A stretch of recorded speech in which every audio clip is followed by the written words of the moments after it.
Okay, I'm CI Heyden. We've talked about sharpening axes.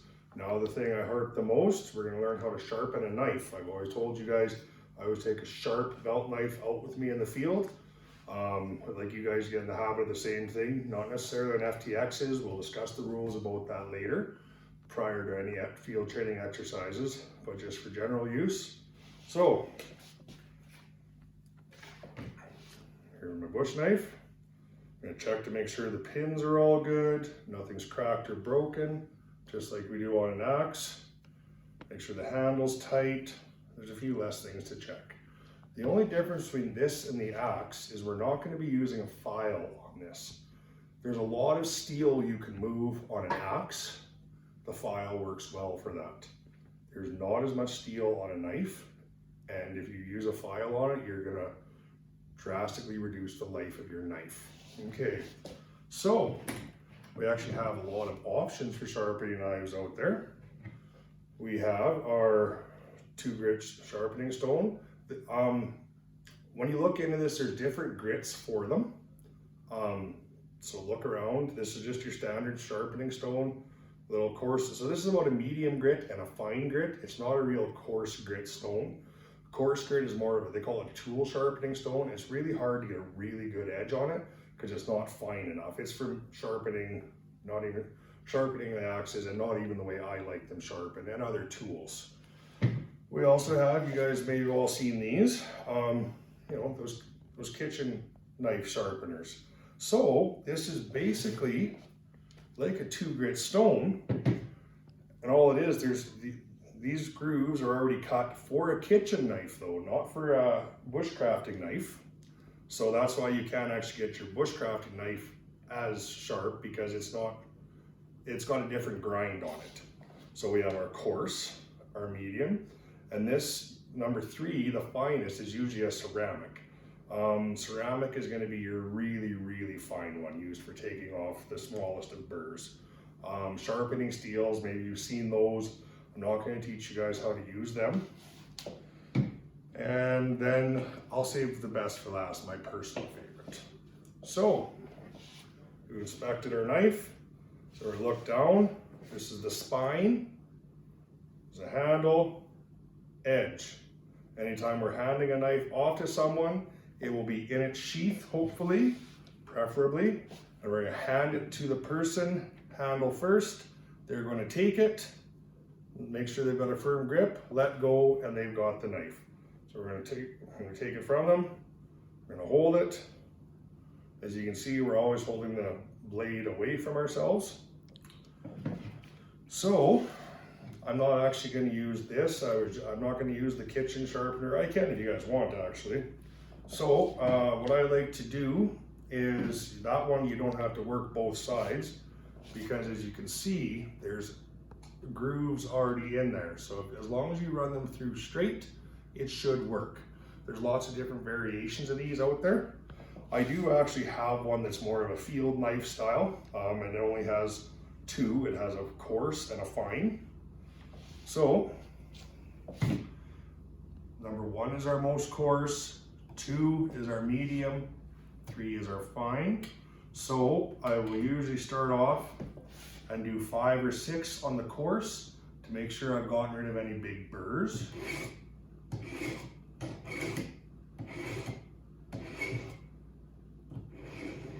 So I did 5 there. I'm going to do, or if I did 6 there, I do 3 on the medium, and that's to just kind of sharpen up the bevel a little bit. So, and then the ceramic, I'm going to do 2. One thing you have to watch about the ceramics, this one's gotten a little dirty. It's not as effective because there's not as much surface area to catch the steel. You're actually taking chunks of steel off when you're sharpening a knife. Okay, but you're probably not going to be carrying one of those in the field. But maybe you'll be carrying your sharpening stone. So remember, we want to put a little bit of oil on the stone. Just a little bit. We don't need it drenched.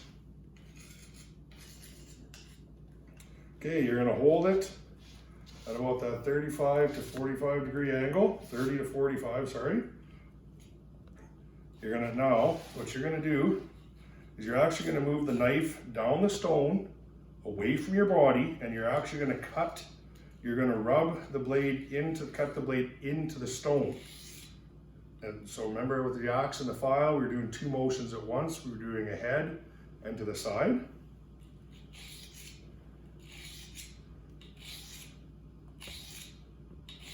Five. Now I'm gonna cut towards myself on this one because I'm not ambidextrous. So good control, we're not going hard. We're just gonna go nice and soft, 35 to 40 degrees, 30 to 45 degrees.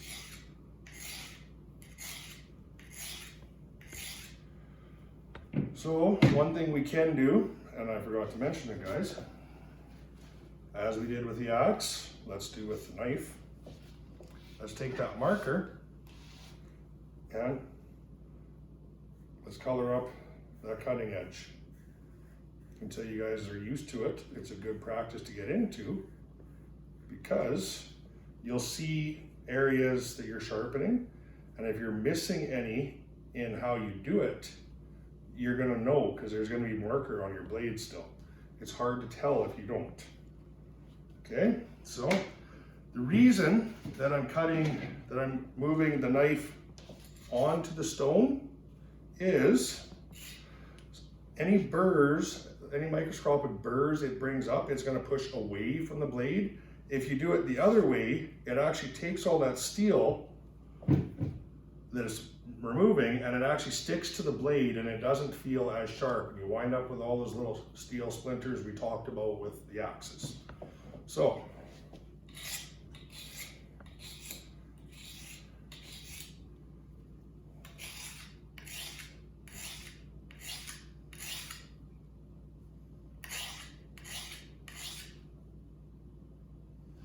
okay, so take a look here with my marker on the blade. I've removed it off of the cutting edge and all that's left is up here on the throat, or up here on the outer edge of the bevel, sorry. Same here, it's actually, if you can see it's shining in there, so I've sharpened that, but I haven't adjusted the bevels accordingly. So I need to go back and do that in order to keep my knife the same angle all the time. So, but what I'm gonna do, because I got all the major burrs off with that, I'm gonna use the fine side to do that.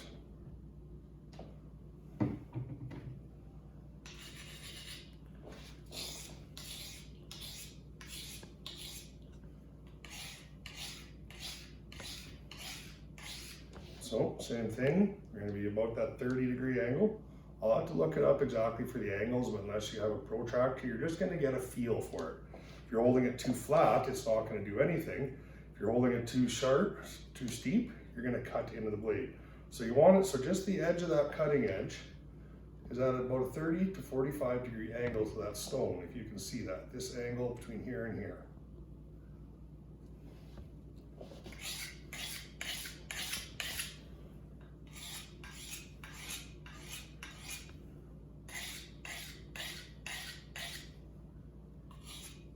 Now this will come with practice. So a good habit, I'm actually showing you a bad habit, holding the stone back here and cutting ahead of your hands, okay? I'm used to holding it here. That's not the best practice. We're gonna hold it here, behind where we're working. And there we go. As we can see, I removed the marker. So, that's not my favorite method of sharpening. I've sharpened a few knives. I'm always looking for a way to make it faster. So, this is, I like a Speedy Sharp. So what this is, you'll pick these up at Walmart, Canadian Tire, PV Mart. They're about $10, Cowtown, wherever. What they are, this here is a carbide tip. And what it is, it's way harder than steel that we're using to cut. So this is 1095 high carbon steel. And this is a carbide tip. And what this does is all I have to do is take the carbide tip, keep it at that angle,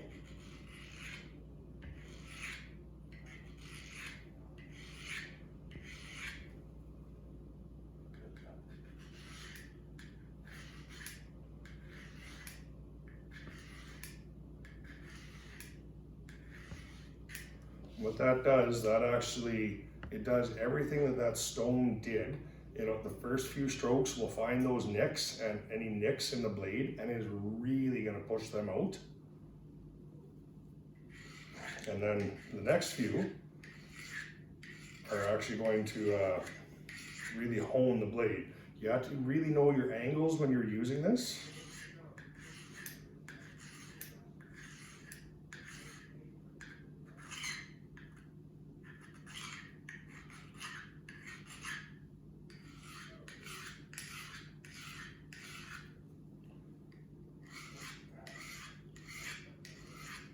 So I always carry one of these in my pack when I'm in the field because I like to have a sharp knife. Okay, so if you guys aren't going to have your knives at least sharp enough to shave with, so you can test that with your arm. What is a good test? You should be able to take a piece of paper, cutting away from your hands,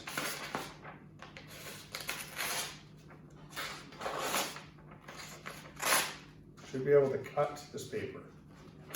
Oh, that ripped it.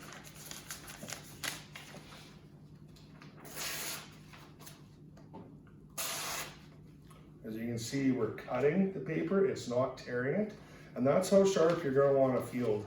That's how sharp you're going to want a knife to go out in the field.